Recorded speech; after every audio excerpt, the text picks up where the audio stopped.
Well, you're Poplar. As Sure. I understand it. You're Poplar, you're a folk hero. No, I meant there weren't that many here last week, right? Well, it's bye week. We take times off too. Not for us grinders, coach. Yeah, We're all they here. do. Like I said to the guys last week, it's an open week. It's not an off week. We had work to do, and we probably got accomplished in the off week what we needed to, and coach has got an opportunity to get out recruiting, so that's positive.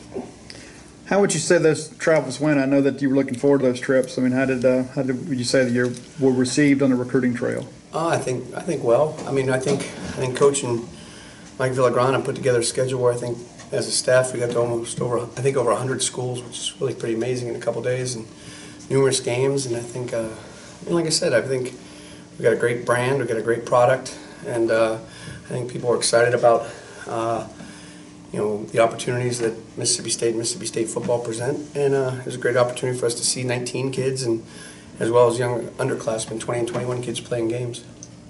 Looking ahead, though, what have you seen from them on film that maybe impresses you? They're physical. They're it's a typical LSU team. I mean, they're very good up front. It's going to be a great challenge for our guys up front. The quarterback's playing with his confidence is growing with each start and opportunity. He's more than just a game manager. He can throw the ball well enough, and he can make plays with his feet. He's a coach's son, so he understands what it's all about. The two running backs, you may not be Leonard Fournette, but they're good, and they're playing at a real high level. They really were the more physical team against Georgia the other day, and they've got a veteran tight end who's played a lot of football, can block and catch, and they got a stable full of wide receivers. Not necessarily household names, but they are very, very talented. They're big. They can run. They hand catch. They catch the ball in traffic really, really well. In that game against Georgia, they went for it on fourth down 4 times, a lot more than they normally do. Got all 4, right? I'd imagine that stood out to you when you watched that game.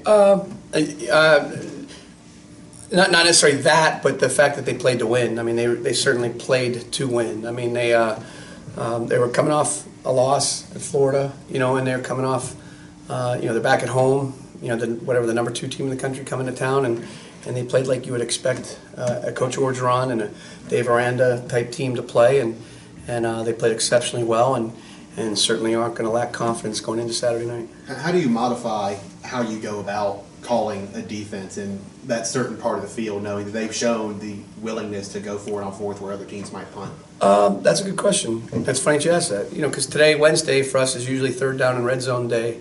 And so we spend a lot of time, studying and evaluating the red zone. And really what you sometimes look at is once they get to a certain area on the field, 3rd and 7, you might want to call the defense like it's 2nd and 7, meaning you figure that they're going to go for it on 4th down. So instead of some blitz designed to attack a protection, you may call what you might call in a 2nd down defense because the threat of the run game is still there. So once they get into a certain area of the field, that's something that we have to always consider, not just against LSU but against anybody. And not only did they play well on 4th down, but their field goal kicker is very good, and they've been very, very efficient in the red zone. And really, they were the better team on Saturday against Georgia for sure. The first 6 games of the season, you play against offenses, shotgun, generic term would be spread offenses. Playing against LSU, a little bit more of an old pro style approach. Is that a difficult transition to make? Yes. I mean, their primary personnel grouping is the same as all these other guys. They're an 11 personnel team. We've talked about different ways that teams have attacked us in here, and I like to think that they probably looked at Georgia, and that's a pretty good defense too, and they didn't really change a whole lot of who they were, and they came right at them. And I think Coach Orgeron wants to have a certain way he wants things done, and it all starts with the run game, and it starts up front. So they are, they're committed to the run, but off each of their runs they have play action passes, and they get into a 3 wide receiver and 4 wide receiver sets. They probably do a little bit more, 2 tight end or 2 back sets than maybe some other teams, and they do it very, very well. And we have a plan for that as well, and we'll play our base defense and do some things to get ready for that. Does that give Willie Gay a chance to be more on the field in a 4-3 set rather than the 4-2-5? Willie's in the game whenever we do that. He plays the field linebacker, the Sam linebacker, and that defense, and he, Leo, and Errol are in the game together. Yeah. What are your thoughts about Joe Burrow, their quarterback? He's good. I think he's figuring it out. He just here's a guy who looked for a second chance, and LSU's done a good job with those type of guys. Whether it was Danny Etling and now this guy, he's come in and he's the right fit for them.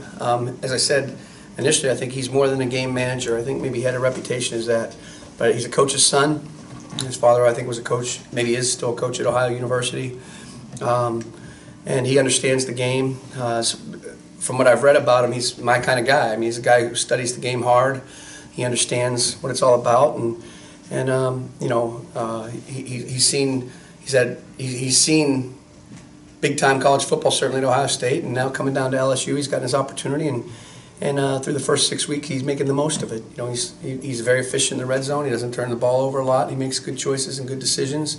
He throws the receivers open, and he has a nice feel with the guys out on the perimeter. And just when you think he's not a great runner, he bursts out and runs 40 or 50 yards. He had a big run against Florida, a big run against Georgia. I'm not saying necessarily that he's, that's not necessarily who he is, but he certainly has shown to be capable of making plays with his feet. Sort of my next question. With a quarterback like that who's not classified as a running quarterback but can make plays like that, how imperative is it to keep him in the pocket and keep him from getting what in essential is extra yardage? He does a good job on third down. If the players aren't open, he does a good job. He's scrambled for numerous first downs. He doesn't make a lot of bad decisions. As I said, I mean, there's a couple third and shorts. I think he had a 40 or 50 yard run against Georgia, and he had a 40 yard run against Florida. So again, if you look at his numbers and his stats, it may not be like Fitz's, but he's certainly, like I said, a very, very capable runner, and we're very aware of it. Brian Cole out another week. What have you seen from Landrews the past couple weeks and in that Auburn game that he can step up and fill? Brian's day to day.